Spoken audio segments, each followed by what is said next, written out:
Dearest Luca, it's very hard for us to find the words to say at such a time, as on one hand, we feel very fortunate to have known you, and on the other hand, we feel very unfortunate at having lost you so soon.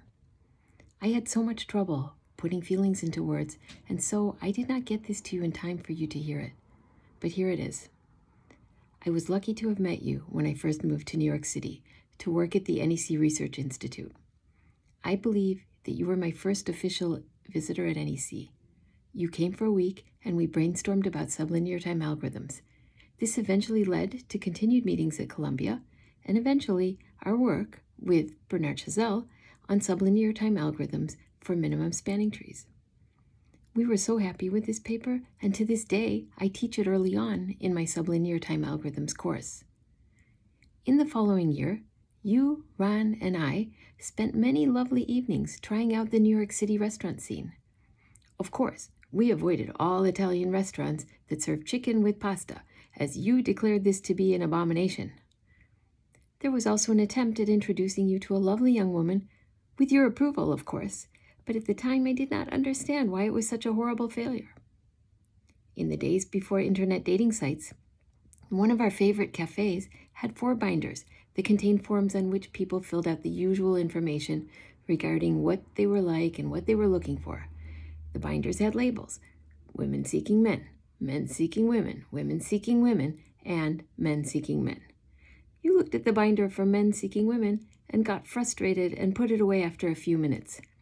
At the time, we did not understand why.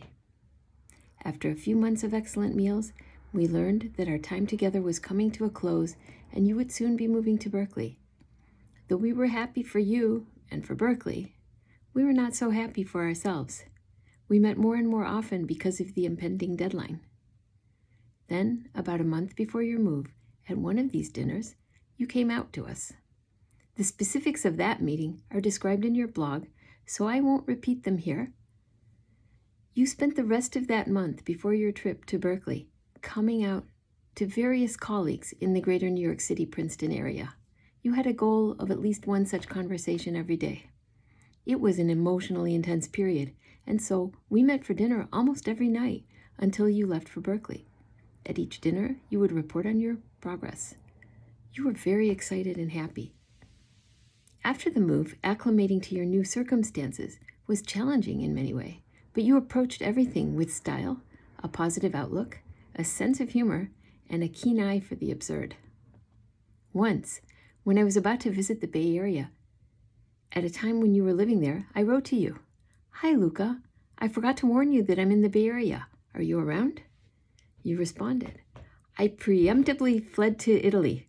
When is it safe for me to return?" You related to people on many levels. When we sold our beloved New York City apartment, we corresponded by email. It felt nice to know that there was someone out there that understood and actually shared our sense of loss. In my last conversation with you, you proudly showed me pictures of your new house and the renovations that you did, and it was wonderful to see that you were happy. It is comforting to know that throughout all of the ups and downs of your life, and especially in these past few months, you were always loved and had people around you that cared about you so much. Lots of love, Ronitt.